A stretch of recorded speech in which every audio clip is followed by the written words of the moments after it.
finally got the chance to go on my bucket list holiday to Japan, and as you'd expect, I wanted to take a whole host of tech and gear with me to fully enjoy and capture some everlasting memories. I managed to wiggle it all down into this one EDC bag that lived on my shoulder the entire trip. So I thought I'd share my photography everyday carry for Japan, or anywhere for that matter, and also give you some tips for traveling around Japan that I learned. First up, one of the most important pieces of gear I took with me was my Fuji X100VI. This is a camera I've had for a while, but I specifically purchased for this trip to Japan. The reason being is I wanted a camera that I could just throw in a small bag or in my pocket that I could pull out at any time without lugging around a huge mirrorless camera with a couple of lenses.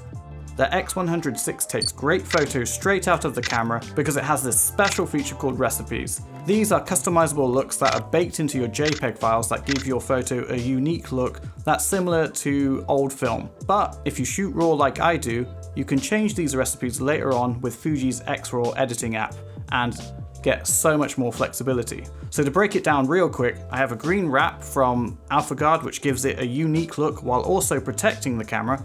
I also have the bronze Polar Pro thumb grip, which makes holding it a lot more comfier. I've tried a couple of these grips and this was the best one because it didn't block these dials up here. I also have the Everyday filter from Polar Pro. It matches the wrap and gives you this dreamy looking haze when there's a light source being pointed towards the lens, while also allowing you to dramatically reduce reflections from windows or water. Although at night, especially in Dotonbori, Osaka, all the bright lights did overwhelm this a bit, so I ended up taking it off for that portion of the trip.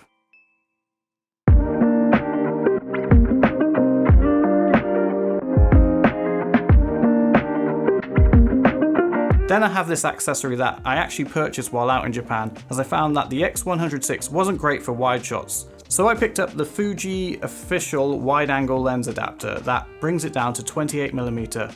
While it's not a massive difference, it did help me capture a lot more photos of shrines and temples that I wouldn't have got if I didn't have this accessory. Obviously, this is an EDC video, so I needed a bag for this trip.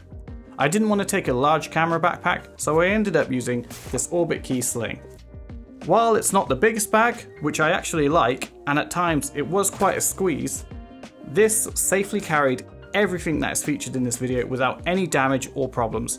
I only have one issue with it, and that is this side clip buckle, which if I were in any other country apart from Japan, I'd probably be a bit cautious about using it as it could easily be a target for thieves. Moving on, one of the most important items was my iPhone 17 Pro Max.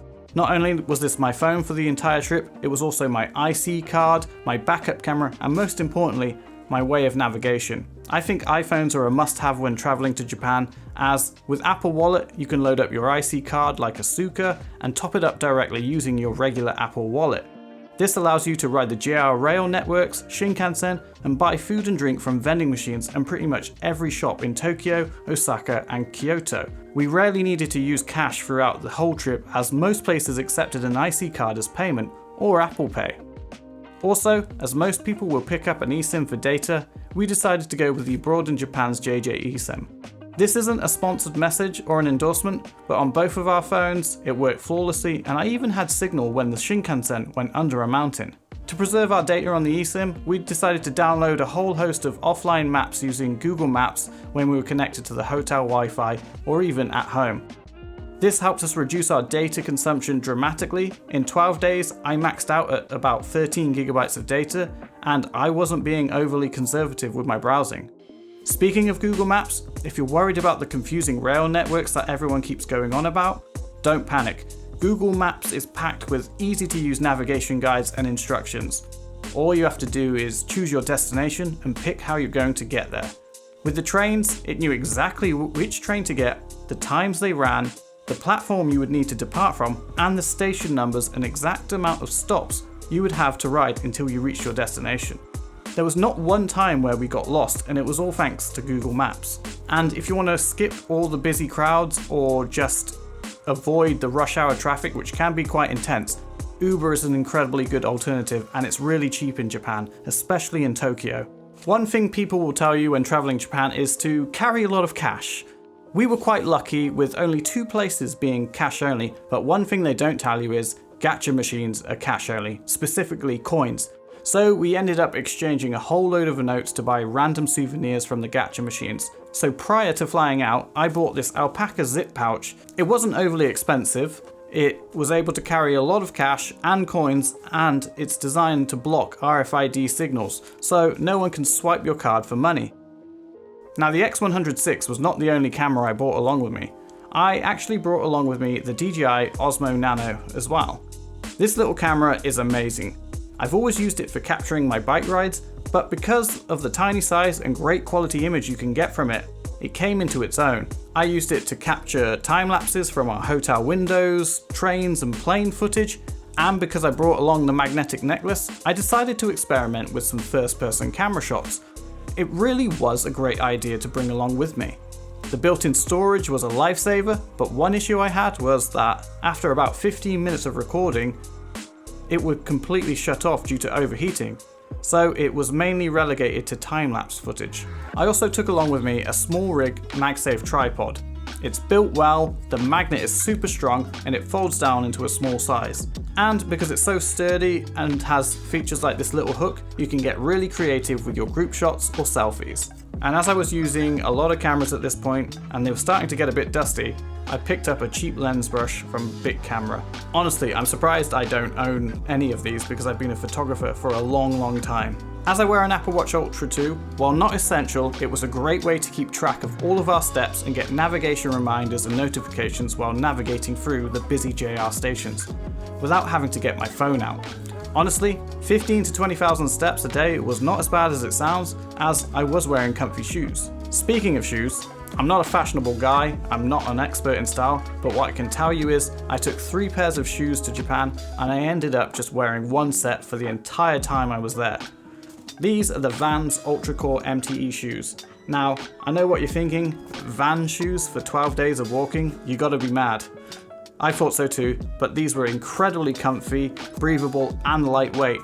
They held up far beyond my expectations and I'm absolutely buying another set. Keeping things charged, however, was something I had to do regularly, as I was using my phone constantly for navigation, capturing photos, and on rare occasions, translating menus and signs. I needed to top up my battery at least once a day, so I took along with me my Kushu 3-in-1 MagSafe charger. This allowed me to charge my phone, AirPods and Apple Watch at any time, and if I forgot to charge my camera batteries, which did happen twice, I could even plug in a USB-C cable to charge it on the fly. Speaking of AirPods, I took my AirPod Pros 3 with me, and these allowed me to listen to music, watch videos, and learn more about Japan, and also help with translations. The only way I was able to cope with the 2 14-hour flights was because of these headphones. But as British Airways seemed to live in the Stone Age, I wasn't able to connect my AirPods to the in-flight entertainment system because there's no Bluetooth option.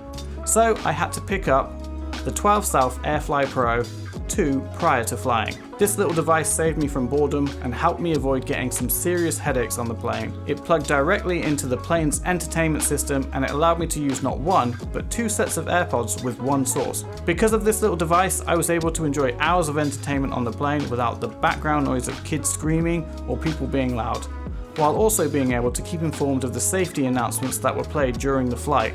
And that's everything that went with me every day on my trip. Obviously, I took a whole host more, like some suitcases and my iPad Pro, but those weren't every day, they stayed at the hotel, and it wouldn't be a true EDC if I said I took all of those and I didn't. Hopefully you've seen something useful, or my few tips helped you with your upcoming trip to Japan, so thank you so much for watching, and I'll see you soon.